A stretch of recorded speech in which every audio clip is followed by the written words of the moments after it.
नमस्कार, मैं रवीश कुमार। चलिए जानते हैं देश दुनिया की तमाम महत्वपूर्ण खबरों को सिर्फ 5 मिनट में। लेकिन आगे बढ़ने से पहले अगर आपने अभी तक इस वीडियो को लाइक नहीं किया है तो कृपया लाइक कर दें, चैनल को सब्सक्राइब करें और कमेंट में जरूर बताएं कि आप ये वीडियो कहां से देख रहे हैं। वीडियो को अंत तक जरूर देखें क्योंकि हर एक खबर आपके लिए जरूरी है। इजरायली हमले में ईरान के IRGC खुफिया प्रमुख ब्रिगेडियर जनरल मोहम्मद काजमी और डिप्टी हसन मोहाकिक मारे गए। इसके बाद ईरान के सर्वोच्च नेता अयातुल्लाह खामेनेई को तेहरान के अंडरग्राउंड बंकर में शिफ्ट किया गया। रिपोर्ट्स के अनुसार इजरायल ने उन्हें पहली रात जानबूझकर निशाना नहीं बनाया ताकि वे परमाणु कार्यक्रम रोकने पर विचार कर सकें। नेता विपक्ष तेजस्वी यादव द्वारा जमाई आयोग की टिप्पणी पर मंत्री अशोक चौधरी ने पलटवार करते हुए कहा कि तेजस्वी पहले अपने पिता के कार्यकाल की समीक्षा करें। उन्होंने कहा कि सवाल उठाए गए तीनों व्यक्ति दलित समुदाय से हैं। चौधरी ने स्पष्ट किया कि उनके दामाद को भाजपा कोटे से जिम्मेदारी मिली, न कि जदयू की सिफारिश से। गृह मंत्री अमित शाह ने आगामी जनगणना की तैयारियों की समीक्षा की।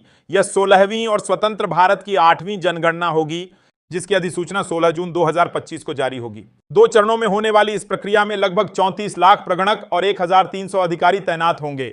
जनगणना डिजिटल होगी और स्वगणना की सुविधा भी मिलेगी। केंद्रीय मंत्री गिरिराज सिंह ने लालू यादव पर डॉ भीमराव अंबेडकर का अपमान करने का आरोप लगाते हुए उनसे दलित समाज से माफी मांगने की मांग की। उन्होंने तेजस्वी यादव पर भी परिवारवाद का आरोप लगाया। अनुसूचित जाति आयोग ने लालू यादव को नोटिस जारी कर 15 दिनों में जवाब मांगा है। मामला अब कानूनी और राजनीतिक रूप से गर्मा गया है। पश्चिम बंगाल विधानसभा में मुख्यमंत्री ममता बनर्जी ने भाजपा पर आरोप लगाया कि वह बंगाली बोलने वाले भारतीयों को बांग्लादेशी बता रही है। उन्होंने कहा कि वैध दस्तावेज होने के बावजूद लोगों को अवैध प्रवासी कहा जा रहा है। इस पर भाजपा विधायकों ने विरोध किया।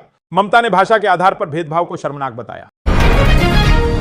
मुजफ्फरपुर जंक्शन पर एक मालगाड़ी के 5 डिब्बे पटरी से उतर गए, जिससे रेलवे महकमे में हड़कंप मच गया। घटना की जानकारी मिलते ही सोनपुर DRM समेत कई अधिकारी मौके पर पहुंच गए।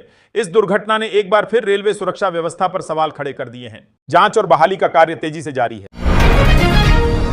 विदेश मंत्री एस्टर जयशंकर ने UAE के उप प्रधानमंत्री शेख अब्दुल्ला बिन जायद से पश्चिम एशिया की तनावपूर्ण स्थिति पर बातचीत की। यह चर्चा इजराइल ईरान संघर्ष के बीच हुई, जहां दोनों देशों ने हाल में एक दूसरे पर मिसाइल हमले किए। भारत ने क्षेत्र में शांति के लिए कूटनीतिक प्रयासों पर जोर दिया। मधुबनी के झंझारपुर में बिहार बदलाव यात्रा के दौरान प्रशांत किशोर ने तेजस्वी यादव पर निशाना साधते हुए कहा कि अब बिहार में उनके पिताजी का राज नहीं चलेगा, जनता तय करेगी कि बिहार का राजा कौन होगा। उन्होंने खुद को मेंढक कहे जाने पर जवाब देते हुए कहा कि वह जनता के लिए आवाज उठा रहे हैं, अब लूट नहीं चलेगी।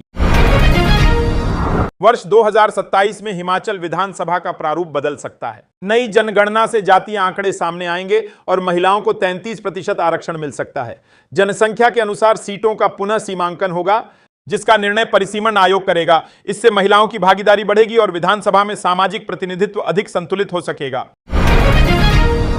कनाडा में हो रही G7 बैठक में ईरान इजराइल संघर्ष और अमेरिकी टैरिफ पर चर्चा होगी। टकराव से बचने के लिए कनाडा संयुक्त बयान जारी नहीं करेगा, बल्कि अध्यक्ष की समरी दी जाएगी। प्रधानमंत्री मार्क कार्नी शांति, सुरक्षा और नौकरियों को प्राथमिकता दे रहे हैं। जर्मन चांसलर के अनुसार ईरान इजराइल मुद्दा मुख्य एजेंडे में रहेगा।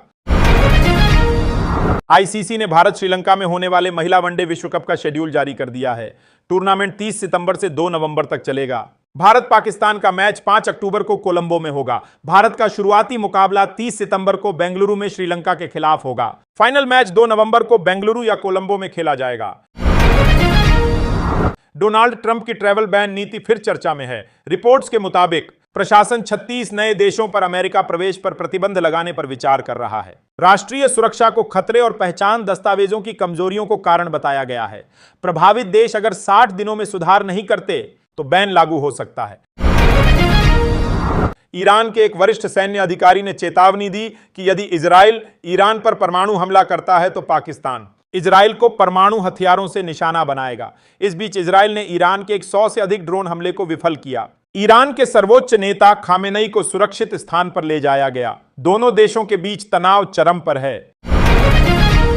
प्रधानमंत्री नरेंद्र मोदी ने साइप्रस की ऐतिहासिक यात्रा की, जहां राष्ट्रपति निकोस क्रिस्टोडोलाइड्स ने उनका स्वागत किया। यह 20 वर्षों में किसी भारतीय प्रधानमंत्री की पहली यात्रा थी। दोनों ने सुरक्षा परिषद में भारत की स्थायी सदस्यता और भारत साइप्रस ग्रीस साझेदारी पर बातचीत की। मोदी ने तुर्की द्वारा साइप्रस के तीसरे हिस्से पर कब्जे और पाकिस्तान को ड्रोन देने की आलोचना की। यह यात्रा भूमध्य सागरीय क्षेत्र में भारत की बढ़ती भूमिका को दर्शाती है।